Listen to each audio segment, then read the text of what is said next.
dias antes. E a gente está falando sobre a nossa série Oportunidades e Oposições. A gente tem lembrado que o apóstolo Paulo, ele fala: uma grande e oportuna porta se me abriu, mas há muitos adversários. E a gente tem visto no livro de Neemias como Neemias começa a fazer uma obra que Deus tinha colocado no coração dele. E a gente viu semana passada como o inimigo se levanta para tentar parar essa obra, para tentar limitar a ação daquele que é chamado por Deus. E quando a gente vê Neemias capítulo 3, e a gente vai ver Neemias, vai ver algumas partes de Neemias capítulo 3 hoje, eu quero que você entenda que Neemias capítulo 3 é sobre trabalho, trabalho, trabalho. Diga: trabalho, trabalho, trabalho. Eles construíram, eles repararam, eles reconstruíram, eles edificaram, eles trabalharam. Minha chamada para a gente hoje é com que a gente perceba que aquilo que Deus está colocando no nosso coração é para que a gente seja capacitado a trabalhar, a colocar a mão no arado, não olhar mais para trás, seguir adiante, não parar. E o primeiro princípio que a gente vê aqui em Neemias capítulo 3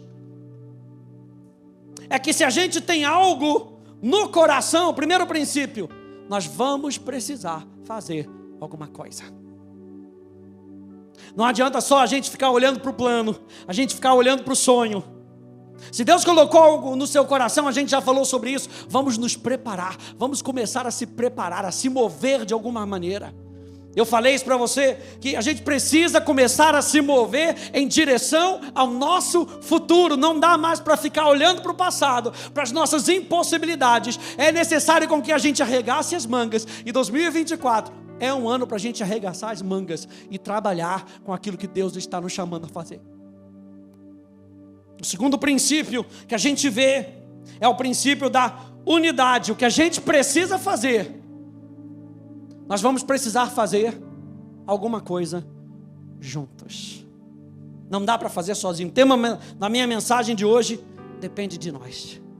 E é isso que a gente vai ver no capítulo 3 de Neemias. E quando a gente olha para o capítulo 3 de Neemias, a gente vê que essas pessoas unidas, que estavam trabalhando juntas para reconstruir os muros, a gente vê presta atenção, cerca de 40 homens, cerca de 8 vocações diferentes. Mas não era só todo mundo que trabalhava em obra, não, 8 vocações diferentes, 6 cidades envolvidas, 7 governantes.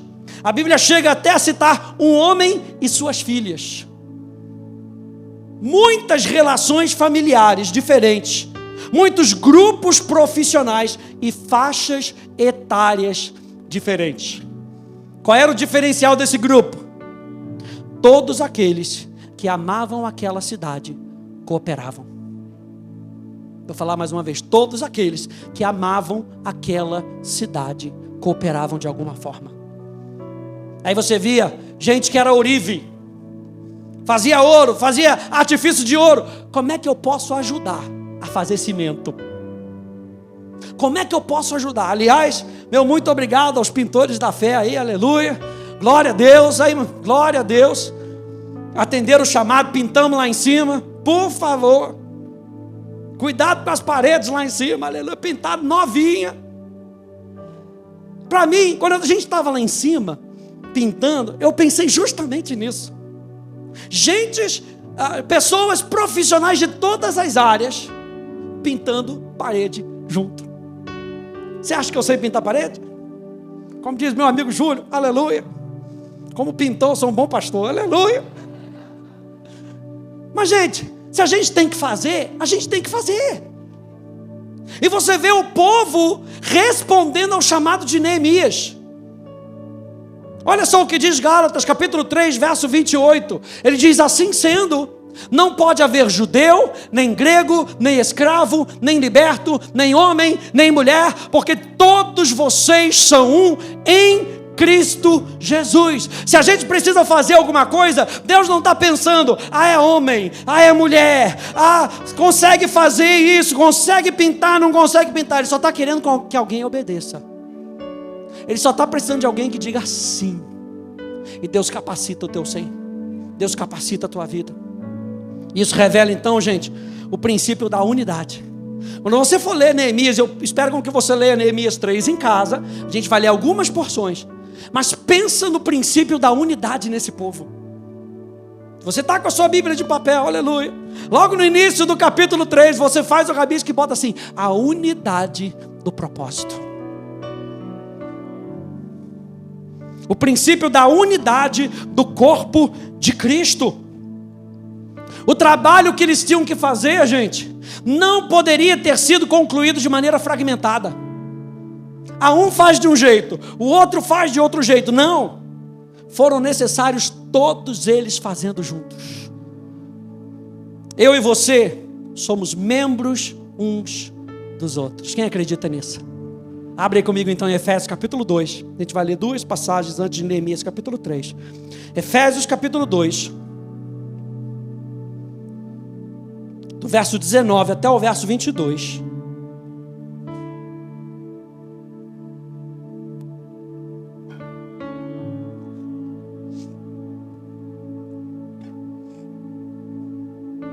Diz assim: assim vocês não são mais estrangeiros e peregrinos, mas concidadãos dos santos e membros da família de Deus, edificados sobre o fundamento dos apóstolos e profetas, sendo Ele mesmo, Cristo Jesus, a pedra angular.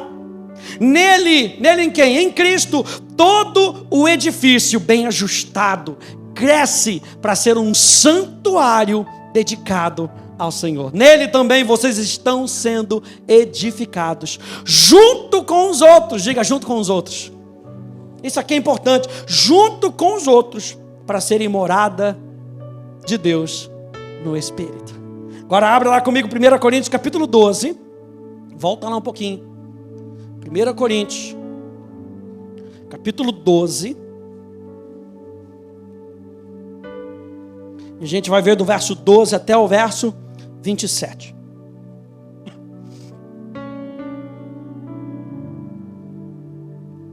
Primeira Coríntios capítulo 12, verso 12 até o verso 27 diz assim: porque assim como o corpo é um, e tem muitos membros, e todos os membros, mesmo sendo muitos, constituem um só corpo, assim também é com respeito a Cristo. Pois em um só Espírito todos nós fomos batizados em um só corpo, quer judeus, quer gregos, quer escravos, quer livres, e a todos nós foi dado beber de um só Espírito. Porque também o corpo não é só um membro, mas muitos. Se o pé disser, porque eu não sou mão, não sou do corpo, nem por isso deixa de ser do corpo. Se o ouvido disser, porque não sou olho, não sou do corpo, nem por isso deixa de ser corpo. Se todo o corpo fosse olho, onde estaria o ouvido? Se todo ele fosse ouvido, onde estaria o olfato? Mas Deus dispôs os membros, colocando cada um deles no corpo como Ele quis. Se todos, porém, fossem um só membro, onde estaria o corpo? O certo é que há muitos membros, mas um só corpo. Os olhos não podem dizer à mão, não precisamos de você.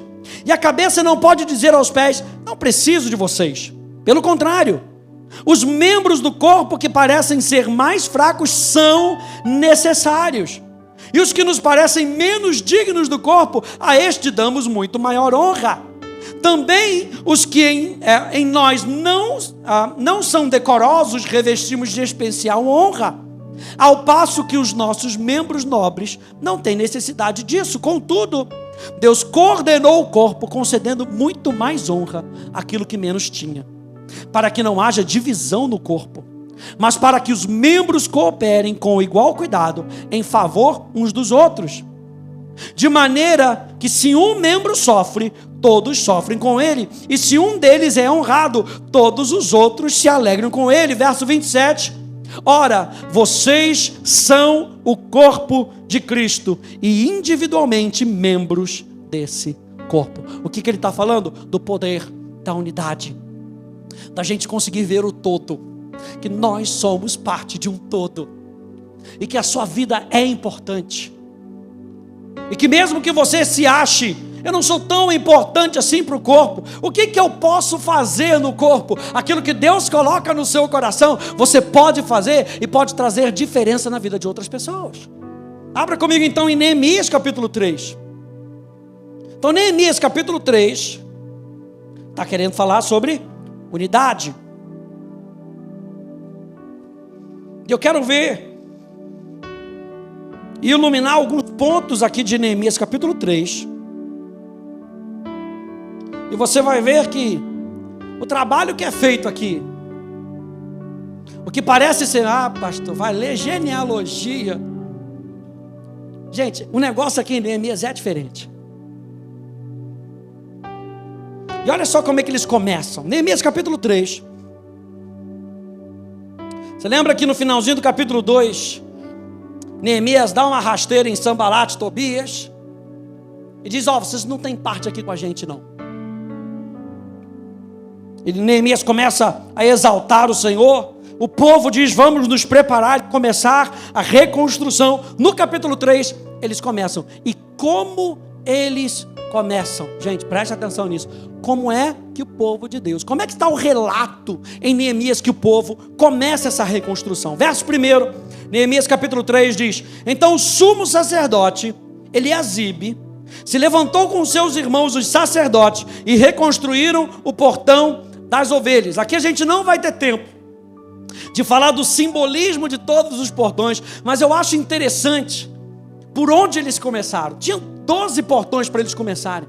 Eles começaram pelo portão das ovelhas. E o portão das ovelhas é um símbolo de novo nascimento e de conversão. Você vê que a ovelha no Novo Testamento fala de quê? De convertidos. Eles começam justamente por um trabalho importante de trazer pessoas para o reino de Deus. Eles começam o trabalho justamente por esse portão. Ele diz assim, eles o consagraram. Gente, é interessante ver que o primeiro a ser mencionado na Bíblia, em Neemias capítulo 3, não foi nem o próprio Neemias, mas foi o sumo sacerdote. E você acha, o sumo sacerdote podia ficar lá no templo, escondidinho, sentado na cadeira, podia estar orando pelos irmãos, é ou não é? Intercedendo pelos irmãos. Qual é o seu trabalho, sumo sacerdote? Estou aqui na intercessão, aleluia. Não, sumo sacerdote arregaçou as mangas e foi trabalhar. Sabe o que isso me fala? Ele poderia dizer que esse tipo de trabalho não é tão espiritual, poderia ficar de fora, mas preferiu dar o exemplo e motivar as outras pessoas. Muitas vezes as pessoas da nossa casa não estão fazendo o que deveriam fazer porque nós não estamos dando o exemplo. Meu Deus, não olha para o lado não, aleluia. O sumo sacerdote pegou e falou assim, chegou a hora, eu quero estar junto dessa obra. E o que eles fazem? Portão das ovelhas, conversão, novo nascimento. A Bíblia diz que eles consagram aquela obra. O que significa consagrar? Consagrar fala de reconhecer algo como sendo especial, singularmente separado para a glória e o serviço de Deus. O que eles estão falando? Olha, a gente está edificando muralhas e vocês estão achando que é somente uma porta que nós estamos reconstruindo. Nós estamos dedicando cada uma dessas portas para Deus. Nós estamos separando todas essas portas e toda essa muralha para a glória de Deus. Quando as pessoas olharem para Jerusalém, a glória vai para Deus. Quando as pessoas entrarem por essas portas, o nome de Deus vai ser pregado. Quando elas entrarem por essas portas, veja, eles estão servindo a Deus. Às vezes você está achando que às vezes colocar um tapetinho lá fora é algo normal. Não. Nós chegamos aqui, gente, e a gente sabe que essa obra é para que a glória de Deus chegue até a sua vida. Então não há nada tão natural que não possa ser revestido de sobrenatural e servir a causa divina. E o que eles fizeram? Eles reconstruíram. Algumas nuances de algumas palavras que você vai notando, e depois quando você for ler o texto todo, você vai fazer todas essas conexões em casa. A Bíblia diz no versículo 1 que eles reconstruíram. E logo isso me veio no coração. que o trabalho que nós estamos fazendo e que nós vamos continuar fazendo, muitas vidas serão reconstruídas. Nós estamos falando de novo nascimento, nós estamos falando de conversão, nós estamos falando de novas oportunidades com Deus, nós estamos falando de nova esperança, nós estamos falando de um novo destino, um novo Senhor sobre a vida das pessoas. O que nós estamos fazendo não é um trabalho qualquer, nós estamos fazendo a obra de Deus, aleluia. Primeiro versículo então, eles mostram uma consagração de tudo o que eles estavam fazendo, justamente para não chegarem lá no final e falar, não, mas a gente só está colocando uma janelinha, a gente está colocando essa janela aqui para a glória de Deus, para a honra de Deus. E aí quando você vai lá para o versículo 4, diz assim, ao lado deles, quem fez os reparos foi Meremote, filho de Urias, filho de Cos, e ao lado deste, Mesulão, filho de Berequias, filho de Mesezabel, ao lado deste, Zadok, filho de Baaná, fez os reparos. Sumo sacerdote, a palavra ali era reconstrução, novo nascimento. Quando a gente chega aqui no versículo 4, a figura muda um pouquinho. Presta atenção, ele sai de reconstrução para reparos. E a gente tem que entender que a obra que nós fazemos na igreja vai ser de muita reconstrução, mas também de muito reparo. A palavra reparo em hebraico, razek, significa fortalecer, incentivar, de tornar algo forte, encorajar e ajudar a prevalecer. Meu Deus, esse é o trabalho da igreja. E eu fiquei pensando na nossa missão como Academia da Fé. Nossa missão como Academia da Fé, como igreja, é levar você a uma vida cristã vitoriosa. O que isso significa? Isso tem a ideia de você se tornar maduro.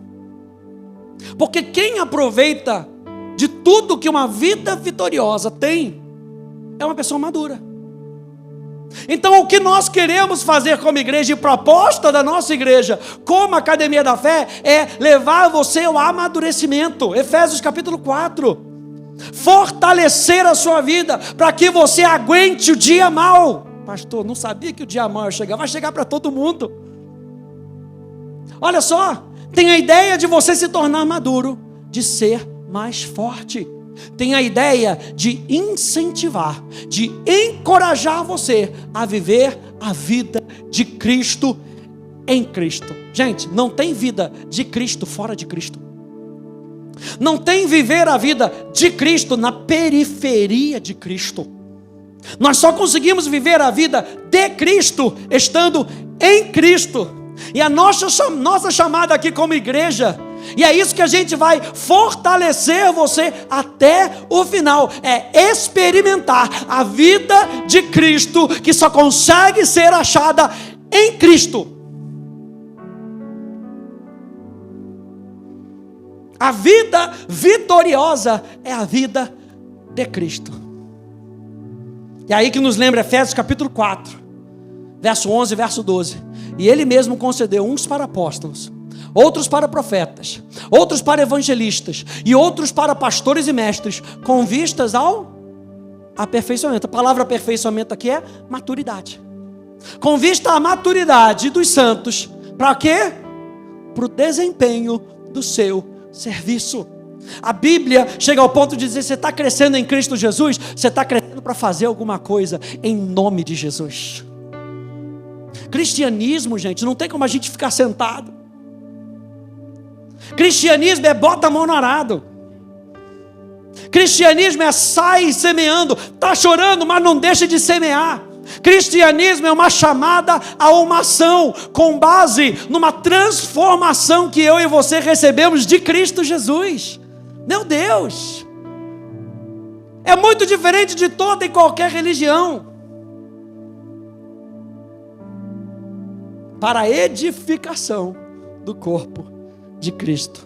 O propósito da igreja é equipar os santos. E a ideia por trás desse equipamento é preparar, fortalecer e fazer algo capaz de ser usado. A igreja é um lugar de preparação, gente.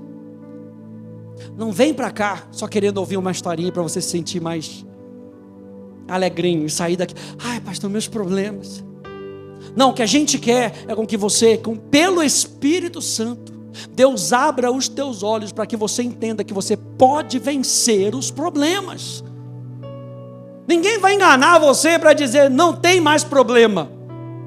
Não, a gente equipa você para você saber, eu vou enfrentar esse problema porque maior é aquele que está comigo do que aquele que me trouxe o problema. A igreja é um lugar de preparação, de sermos moldados, de sermos transformados e fortalecidos para viver para Jesus e servi-lo dentro e fora das reuniões. A igreja, presta atenção nisso, isso aqui eu vou chocar você, mas a igreja é um lugar que incomoda. Pastor, tem que ficar falando para o irmãozinho do lado, aleluia. A igreja é um lugar incômodo, onde você aprende que paciência é uma jornada dentro de um processo. Onde você aprende que pessoas vão te fortalecer, aleluia, isso vai te animar, mas ao mesmo tempo, pessoas vão te decepcionar, e isso precisa ser entendido. Mas como no processo, nós estamos nos fortalecendo, a gente vai passando por essas crises, e a gente vai conseguindo vencer essas crises. No versículo 4 de Neemias, eles estão reparando as muralhas. O que eles estão fazendo? Fortalecendo as muralhas. No versículo 5, ao lado destes, aqueles que estavam reparando as muralhas, trabalharam os tecoitas. Mas olha só, mas os seus nobres não se sujeitaram ao serviço do seu Senhor. Tinha gente que virou e falou, isso não é pra gente não. Trabalhar, não é pra gente não. Quase todo mundo se juntou ao trabalho, menos os nobres. Ou eu falaria os esnobres, que pensavam que o trabalho duro não era para eles. Literalmente a ideia em hebraico dessa palavra é que eles não se submeteriam. O que é que no versículo 5 a gente está vendo? Eles não se submeteram à liderança. É isso que o versículo 5 está falando. Ele está falando de sujeição, de submissão. Talvez eles pensassem que tinham um plano melhor. Talvez não gostassem da forma como Neemias estava fazendo o que ele deveria fazer. Seja qual for o motivo, você pode ter certeza de que mais tarde eles se arrependeram, porque foram as únicas pessoas mencionadas nesse capítulo que não participaram do trabalho. Eu acho que por misericórdia, que você vê um relato de nome de um montão de gente, eu acho que por misericórdia, Neemias falou, não vou colocar o nome deles não, mas eles vão saber que são eles. Não se sujeitaram. E Deus estabelece líderes, gente, por vários motivos. 3 deles que eu quero dizer para você rapidinho. Por que Deus estabelece líderes? Porque alguém estava sensível o suficiente para perceber a necessidade. Número 1. Por que Deus estabelece líderes? Porque alguém estava preparado o bastante para obedecer ao chamado. Veja, gente, sempre que a gente vai começar algo, e o pastor Hélio tem falado isso direto domingo de manhã, a obra que Deus tem para mim e para você é maior do que a gente sozinho não consegue fazer. As nossas habilidades naturais muitas vezes não chegam nem perto. A gente precisa do poder sobrenatural. Quando o pastor Hélio pediu para a gente vir para cá, e olha que a gente já está na igreja há um tempo, e a gente já trabalhava como pastores lá, eu na questão mais da música, pastoreando. Aí você pede para alguém assumir uma outra posição, a perna treme. Aliás, subir aqui a cada domingo me dá dor de barriga, aleluia. Mas pastor, você pega tanto tempo, é porque a responsabilidade é muito grande. Não pode ser na minha habilidade natural somente. Claro que eu me preparo, faço o meu sermão, mas quem está por detrás de cada palavra, quem está por detrás de cada mensagem, se não for o Espírito Santo, não capacita as vidas. Nós precisamos depender de Deus para aquilo que nós fomos chamados para fazer. A gente é chamado para vir para cá, a perna treme, porque a gente acha que a gente não é capaz o suficiente, mas existia alguém que virava para a gente e falava: eu acredito em vocês, eu estou enviando vocês. Tem que ter muita coragem. A Polly estava lendo um livro, ela me deu essa citação do livro do Rick Renner, Uma Vida em Chamas, é essa?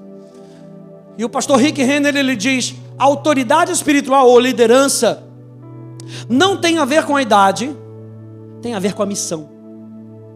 Tem a ver com a estatura espiritual que um líder chamado por Deus carrega e com a unção do Espírito Santo no qual ele opera.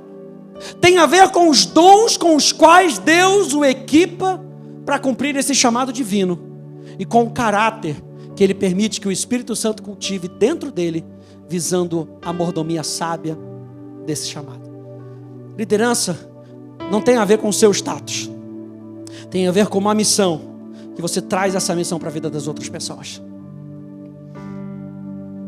E esses nobres não se submeteram, ficaram de fora, porque não gostaram do estilo de Neemias. Que esse não seja o nosso papel, que esse não seja o nosso caso, da gente ficar de fora de algo que Deus está fazendo em nós e através de nós. Versículo 10.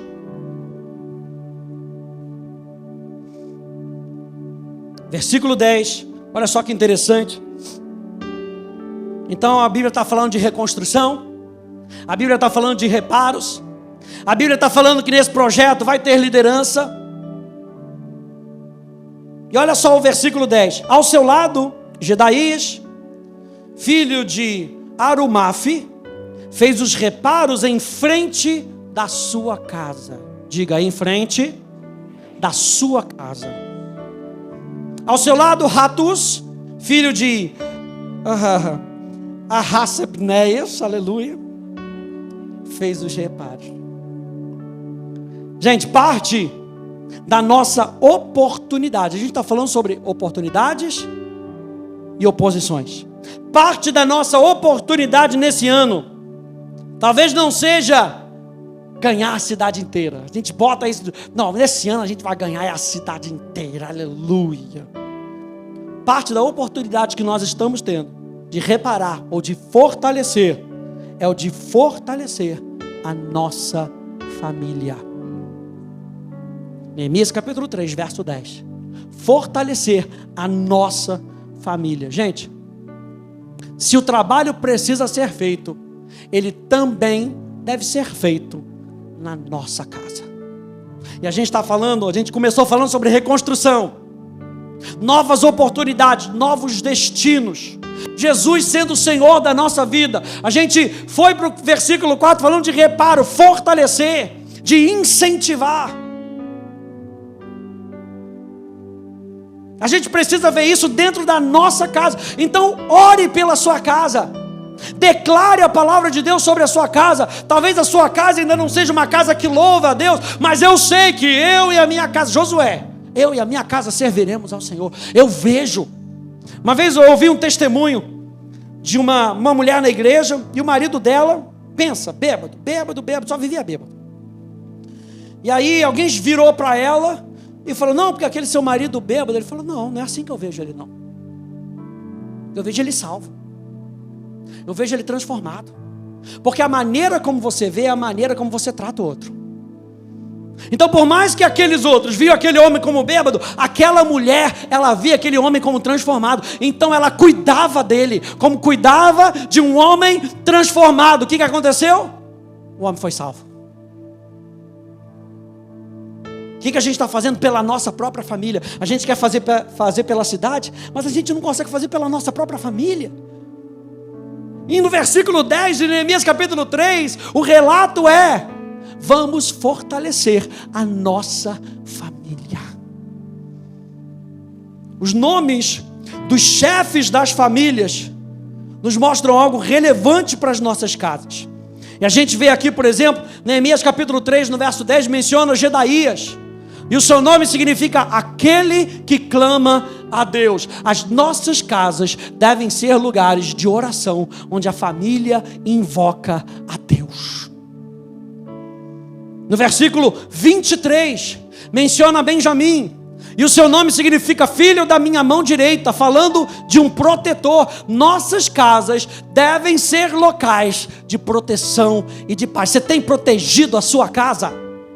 Se alguém fala mal da sua casa, você tem protegido a sua casa. Sua casa tem sido um lugar de paz. Benjamim. Versículo 29. Menciona Zadok. E o seu nome significa justiça. Nossos lares devem ser locais de justiça e integridade, especialmente com integridade em relação aos nossos votos e promessas conjugais. Proteja a sua casa, a integridade da sua casa. E no verso 30, menciona Mesulão. Mesulão significa devoto. Nossos lares devem ser locais de devoção e separação para Deus. Ou seja, a gente não vai conseguir fazer o que a gente precisa fazer se nós não fizermos e colocarmos a nossa casa diante de Deus. Quem está comigo nessa noite? Versículo 11. Neemias capítulo 3, no versículo 11. Olha só que interessante. Malquias, filho de Arim, e Hassub, filho de Paate Moabe, repararam o trecho seguinte e a torre dos fornos. Se você fizer um estudo e você for lá em Esdras, capítulo 10, no verso 31, você sabe que Esdras fez uma revolução religiosa, uma reestruturação religiosa, enquanto Neemias ele está cuidando aqui da cidade em si, de maneira talvez um pouco mais política, de reorganização. Quando você vai em Esdras capítulo 10, Esdras capítulo 10 cita Malquias. E qual era o problema de Malquias? O problema é que Deus tinha falado que eles não poderiam ter casado com mulheres pagãs, que não tinham aliança com Deus. Isso era uma abominação diante dos olhos de Deus. Então Esdras vai e chama a atenção de vários homens, incluindo Malquias. Você lembra o que aconteceu com Salomão, quando ele começou a trazer mulheres pagãs para o seu harém, para dentro da sua casa? Quando ele começou a trazer o mundo para dentro da sua casa, a Bíblia fala que ele se desviou, e ele começou a servir o Deus das suas mulheres, Astarote. Por quê? Porque você vai ser influenciado por quem você ama. Quem está comigo? Você vai ser influenciado por quem você confia. E Salomão começou a confiar mais nas suas mulheres do que no seu Deus. Então Deus já tinha dado uma ordem lá atrás: não façam aliança, não entreguem a sua vida para esses povos pagãos. Então Esdras, no capítulo 10, ele começa a chamar a atenção de algumas pessoas, incluindo Malquias. Mas o que é interessante, quando a gente vê Neemias, um tempo depois, a gente vê que Malquias está sendo citado como aquele que está trabalhando na obra de Deus. Essa menção de Malquias nos mostra que ele se consertou com o Senhor. Presta atenção. E que os erros do nosso passado não devem nos parar. Aqui mostra que Malquias se arrependeu. E muitas vezes a gente fica parado nos erros do nosso passado. Nós cantamos isso: salvo do poder do meu passado. O que a Bíblia nos chama a fazer? Se arrepender, corrigir as coisas, se erguer com base na justiça de Cristo e vá servir novamente ao Senhor. Você lembra que nós vimos semana passada que o inimigo quer parar e limitar a sua vida? Muitas vezes ele usa o seu passado para te limitar. Você fica só olhando para trás, só olhando para o seu passado. E Jesus está falando: se arrepende, abre o seu coração e continua olhando para mim e continua me servindo. Malquias, no verso 11, nos lembra que existe oportunidade para aquele que se arrepende. Quando a gente vai para o versículo 27,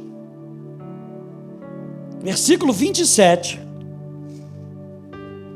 e aqui a gente já viu no versículo 5, falando dos tecoítas. Lembra? Citando ali os nobres dos tecoítas que não queriam servir a Deus. No verso 27, diz: ao lado destes, trabalharam os tecoítas. Mais uma vez citando os tecoítas. Verso 5, perdão.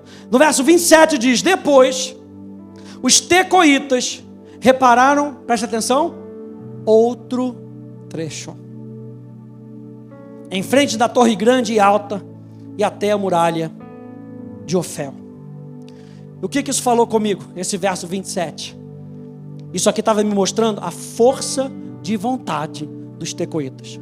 Os tecoítas estavam lá atrás, versículo 5, reparando um trecho da muralha. Aí sabe o que aconteceu? Eles terminaram o trecho da muralha. Vocês acham que eles foram para casa? Eles perguntaram: onde é que tem uma outra oportunidade para eu continuar servindo?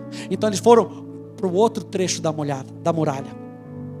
Os seus nobres não queriam nada, mas o resto do povo tinha muito a doar. Após terminarem o que deveriam ter feito no portão dos peixes, foram e ajudaram no portão das águas. Meu Deus! E o que isso nos mostra? Que temos uma responsabilidade com o todo, e não somente com o que podemos ou sabemos fazer. Às vezes a gente, no Ministério de Música, a gente está aqui e a gente bate nessa tecla: não, mas eu só estou aqui para tocar, né? Só estou aqui para tocar, não. Você não pode abrir uma porta? Estou aqui para tocar. Não é o nosso grupo aqui não, aleluia, glória a Deus. Meus irmãos estão bem na fita, glória a Deus. Mas, gente, eu estou nessa carreira já tem muito tempo, da gente ouvir isso. Uma vez o pastor Hélio contando pra gente que chegou uma pessoa lá, acabou de fazer o 2º ano da Atos, formado, glória a Deus. E aí, pastor Hélio, ele chegou para o pastor Hélio: estou pronto para servir. Oh, que bom. Na realidade, o que ele queria era dar aula. Estou pronto para servir. O pastor Hélio falou: não, legal. Cara, vai lá no Somar, tem uma oportunidade para você abrir a porta. Pastor, não faça mais isso. Isso já não é mais para mim. Já passei dessa fase. Onde que já passou dessa fase? A Bíblia diz que no reino de Deus o grande tem que ser aquele que vos sirva. Os tecoítas estavam mostrando: acabamos de fazer o que nós deveríamos fazer. Vocês acham que eles eram, todos eles habilitados? Lembra que nós falamos? 8 profissões aqui todas juntas, construindo uma muralha. Estavam todo mundo lá fazendo trabalho. Terminaram, o povo com gana nos olhos, garra nos olhos, dizendo: onde é que a gente pode ajudar mais? Acabou o meu serviço aqui. Eu sempre falo para o pessoal: chega mais cedo. Aliás, aqui fica o alerta para os irmãos, a quem eu amo muito. Mas chega cedo na igreja. Chega cedo para servir. Pergunta se não precisa ser feito alguma coisa. Isso tem que estar no nosso coração. A gente vai servir só no dia que a gente está escalado. Eu e você fomos chamados para servir a nossa vida inteira. Os tecoítas nos ensinam isso aqui. Eu não vim aqui para receber só. Eu vim aqui para, recebendo durante a semana, eu possa dar para os meus irmãos. Meu Deus. A gente serve sempre. Aí a gente vai para o versículo 30. A gente está falando, os tecoítas, versículo 27. Fizeram no portão dos peixes, depois foram para o portão das águas. E olha só no versículo 30. Talvez seja um outro contraste, mas com o mesmo espírito. Depois dele, Ananias, filho de Selemias, e Hanum, o 6º filho de Zalaf, Jesus tem misericórdia, repararam outro trecho. Depois deles, olha o Mesulão aí de novo. Mesulão, filho de Berequias, fez os reparos em frente da sua residência ou da sua moradia. A palavra para moradia, residência aqui, é uma câmara. Isso quer dizer que a casa de Mesulão era muito pequenininha. Era tipo um quartinho. E Mesulão pega e ele faz aquilo que precisa ser feito, mesmo que pequeno. Quem está pegando isso agora aqui? Ó. Mesmo que pequeno, ele faz com excelência. Mesulão tinha apenas um pequeno quarto, mas era dedicado a Deus e ao trabalho de reconstrução das muralhas. O que isso nos mostra? Mesulão nos mostra dedicação e excelência nas pequenas coisas. E quando a gente fala de excelência, a gente não está falando daquilo que você pode fazer, a gente está falando daquilo que você pode fazer a mais. A gente nunca vai ser totalmente habilitado para aquilo que Jesus está chamando a gente. Você vai ser chamado para talvez para uma nova empresa. Ah, mas é aquele cargo que eu quero, que eu já faço. Mas na outra empresa faz diferente, você vai ter que aprender coisa nova. Então a gente tem que estar sempre com o espírito dedicado a Deus, para a gente fazer uma excelência. Eu via sempre um pastor falando, mesmo que o seu trabalho seja colocar o tapetinho da Academia La Fé lá fora, já faz, já unge, aleluia, amacia o tapete, para o irmão não tropeçar. Não bota de qualquer jeito. Se a gente botar até o tapetinho da igreja lá de qualquer jeito, o irmão tropeça, processa a igreja. Meu Deus do céu, isso não é irmão, né? Glória a Deus. Faça bem. A Bíblia fala para aquilo que você tiver nas suas mãos, faça-o bem. E fazer bem é fazer com excelência. E fazer com excelência, gente, dá trabalho. Fazer o que todo mundo pode fazer, qualquer um faz. A gente precisa fazer com excelência. O que eu preciso fazer? Eu me lembro quando eu fiz um curso de comissaria de bordo. Assim que eu saí da faculdade não, do segundo grau, eu falei, eu quero ser comissário. Então eu gostava de viajar, aquela coisa, estava aprendendo inglês, falei, vou ser comissário. Fiz o curso de comissário. Mas o que mais me marcou foi um rapaz que estava lá, e ele trabalhava na TAM. E ele também estava fazendo um curso de comissário. Já trabalhava na TAM, mas queria fazer algo mais. Mas o que me marcou foi uma vez que ele disse assim, existem áreas dentro de uma companhia aérea, muitas áreas. E ele falou, eu queria aprender todas. Que eu queria ser melhor qualificado. Eu me lembro do meu irmão, pastor Tony, lá na Itália. Ele foi entrar na DHL. Eu sempre gosto desse exemplo, eu falo com ele desse exemplo. Que eu falo, cara, você me inspira. E ele entrou lá e assim, o que precisa aprender? Onde é que você quer chegar? O que você precisa aprender? E ele começou, quer fazer um curso de pallet? Aprender quero fazer. Mas você vai ter que aprender, vai ter que gastar um tempo. Eu quero. Uns anos depois, ainda estava no meio da pandemia, e aí um gerente dele já tinha subido de cargo já umas 2 vezes. E aí ele foi para ser gerente de eles chamam de magazino, que é um centro de operações. E aí o rapaz virou para ele tinha um amigo que era uma costa, como é que chama? Costa quente. E aí ele perguntou para esse chefe dele, que estava indo para uma área de gerente, ele perguntou para esse rapaz. Falou, foi fulano de tal que falou para você me colocar nessa posição? Ele falou, não. Tudo é por causa do seu trabalho. E era época de pandemia, que não podia apertar a mão. Ele falou, Rafael, me impressionou, porque ele levantou da cadeira, ergueu a mão e falou, eu sei que esse não é o protocolo, mas parabéns pelo seu trabalho.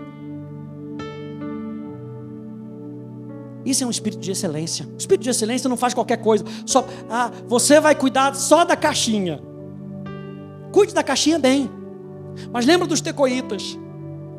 Cuide da caixinha e vai limpar o violão do irmão. Aleluia. O irmão diz amém? Glória a Deus. Espírito de servir, gente. que a gente está falando aqui hoje? A gente está falando que depende de todos nós. Se tem uma coisa que nós aprendemos com o nosso pastor, é espírito de excelência. A gente já pegou pastor Hélio chegando, pastor Hélio sempre chegou cedo. 1 hora antes, sempre chegou cedo.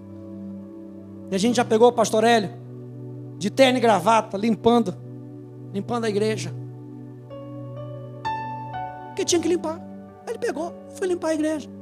Mas o pastor, o sumo sacerdote, aleluia, faz parte da gente ter um espírito de excelência. E o que a gente quer falar aqui, essa igreja, ela tem um espírito de excelência. E a gente quer ensinar você a viver no espírito de excelência. Sabe o que destacou Daniel, onde ele estava? Espírito de excelência. A Bíblia fala que Daniel tinha um espírito de excelência. Daniel fazia bem e Daniel fazia além. Meu Deus, rimou. Pode anotar na sua Bíblia. Daniel fazia bem e Daniel fazia além. Espírito de excelência. Eu vou terminar então com 2 considerações finais sobre esse texto de Neemias capítulo 3. Neemias capítulo 3 nos mostra a necessidade dos crentes trabalharem juntos para realizar alguma coisa. Veja, gente, Deus se agrada ao ver seu povo trabalhando unido, com um só coração, com uma só mente. Eu fiquei imaginando cada um fazendo do seu jeito, reconstruindo a muralha. Meu Deus do céu, que bagunça que ia ser, hein? Os corintianos botando bandeira do Corinthians, aleluia, pintando de preto e branco. Aí vão São Paulino pintando de branco, vermelho e preto. Meu Deus do céu, que muralha é essa? Uns fazendo mais baixinho porque são mais baixinhos, e o outro fazendo, então a muralha ia ficar assim, ó. E não é isso que a palavra de Deus nos mostra. A palavra de Deus nos mostra que eles faziam tudo com um só coração e uma só mente. Preste atenção, eles tinham um padrão que eles seguiam. Da mesma forma, na família de Deus, o trabalho deve ser feito com uma visão e mentalidade comuns, com a mente de Cristo, como Paulo descreveu em 1 Coríntios capítulo 2, no verso 16. Quando os crentes trabalham juntos de comum acordo, mas cada um oferecendo os seus dons distintos, a obra de Deus é realizada de maneira gloriosa. E número 2, o trabalho realizado era uma reflexão sobre a família. Quase todos os citados, vai ler depois, Neemias capítulo 3, dever de casa. Quase todos os citados eram filhos de alguém. Então Neemias capítulo 3 fala sobre um trabalho de família, em família. É na família, gente, que os nossos filhos aprendem a trabalhar. E os pais devem estar empenhados em ensinar os seus filhos a serem trabalhadores árduos, a valorizarem a obra de Deus, gente. Eu acho muito legal quando a gente chega aqui e a gente vê o pessoal do Somar, e quem chega com o filho do pessoal do Somar, coisa e tal, tá os filhos trabalhando juntos. Muito legal foi ver outro dia as filhas do Cadu servindo a Deus lá em cima, as filhas da Laura servindo. Mamãe, posso ajudar? Fazendo a ceia, né? Foi muito legal. Eu me lembro de um amigo meu, pastor Michael, lá de Roma, e ele falando de começar um trabalho, e ele falou algo que tocou no meu coração. Ele falou assim, Rafa, eu não preciso, ele tem 4 filhos, o mais velho, Davi, ele falou, não preciso falar para o Davi chegar na igreja e trabalhar. Ele vê o pai dele trabalhando, ele vê o pai dele trabalhando em casa, servindo a Deus em casa. Então ele já chega, ele já sabe como eu penso, ele já sabe como eu gosto, ele já chega, já pega os envelopes, já vai fazer, já vai botar lá os que eles colocam em cima das cadeiras, já pega os envelopes, já coloca em cima das cadeiras, trabalhando. Onde é que as crianças vão aprender a fazer isso? Dentro das nossas casas. Então é muito importante, gente, com que a gente ensine a criança no caminho. A gente não vai ensinar a criança o caminho, a gente ensina no caminho, a gente ensina fazendo. Meu Deus, fica aqui um espelho diante de mim da Poli, aleluia. A gente ensina fazendo. O que adianta a gente esperar algo diferente do nosso filho que a gente mesmo não faça? Pastor, essa pregação estava muito boa, ficou apertada agora. Mas é a verdade para a nossa vida, gente. Não adianta. Eu quero então terminar com Atos capítulo 2, verso 42. Fique de pé comigo. Atos capítulo 2.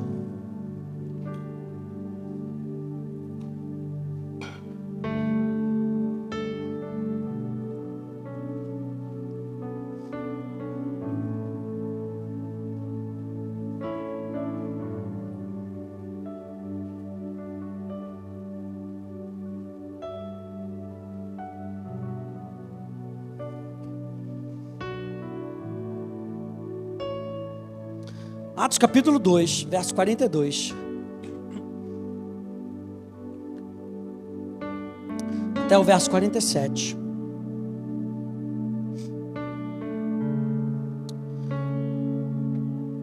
Explicando aqui como é que viviam os convertidos, como diz aqui o título que a Sociedade Bíblica do Brasil colocou. Como é que viviam os convertidos? Verso 42 diz: e perseveraram na doutrina dos apóstolos. O que é perseverar na doutrina dos apóstolos? Eles estudavam a palavra de Deus e continuavam a praticar o que eles aprendiam. Perseveraram na doutrina dos apóstolos e na comunhão, no partir do pão e nas orações. Em cada alma havia o quê? Temor. Cadê as Bíblias, gente? Aleluia, glória a Deus. Gente, traz a Bíblia para a igreja, misericórdia. Obrigado. Obrigado. Crente obediente, aleluia. Grande será o teu galardão, aleluia.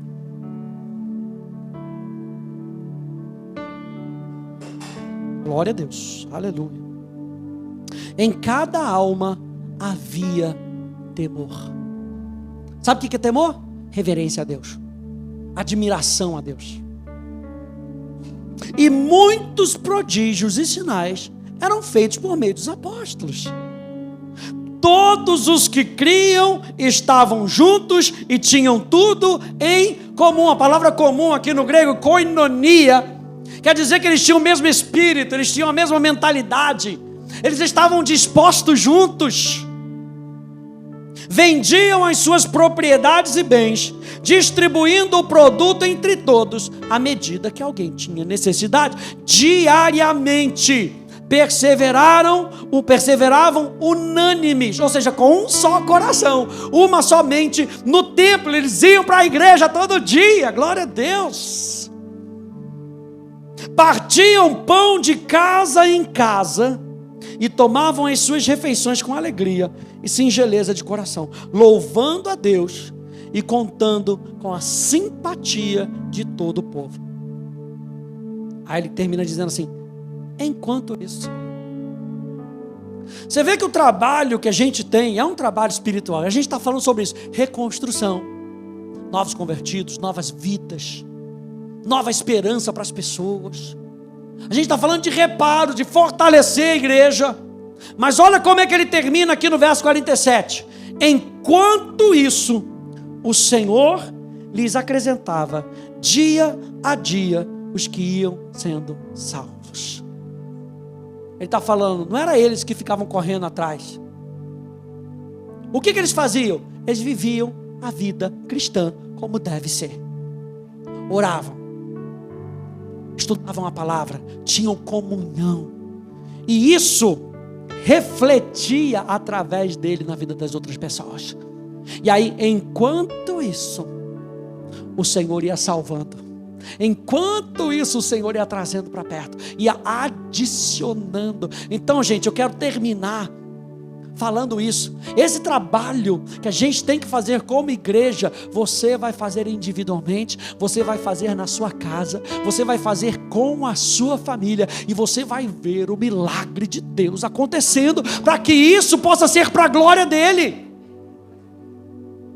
Não tenha medo de pregar, não tenha medo de abrir a sua boca, de evangelizar. Jesus foi escarnecido, Paulo foi escarnecido. As pessoas se levantaram na cara de Paulo para acusar Paulo. Prenderam Paulo, prenderam Jesus. E eles saíam da prisão e voltavam a pregar, porque eles sabiam que ele tinha uma missão. E o apóstolo Paulo diz: eu não me envergonho, Márcio, eu não me envergonho do Evangelho, porque o Evangelho é o poder de Deus para salvação. Tudo que eu preciso fazer é viver o Evangelho. A minha vida vai pregar o Evangelho para as pessoas. Enquanto eu vou fazendo o que Deus me chamou para fazer, Deus vai adicionando, Deus vai salvando. Talvez você tenha um parente: pastor, coração duro. Calma, vá vivendo o Evangelho. Viva o Evangelho. Viva o Evangelho. E Deus vai adicionando, e Deus vai trazendo para perto. Uma vez disseram que você talvez seja a única Bíblia que alguém vai ler. Então deixa a sua Bíblia ser de uma tradução fácil. Tradução fácil de ler. Sabia que existe essa versão fácil de ler? Tem uma versão fácil de ler. Com que a gente seja uma versão fácil de ler para as pessoas, para que as pessoas sejam atraídas, não somente por aquilo que nós vamos falar, mas da maneira como nós vamos viver. Quem acredita nisso? Feche um pouquinho os teus olhos.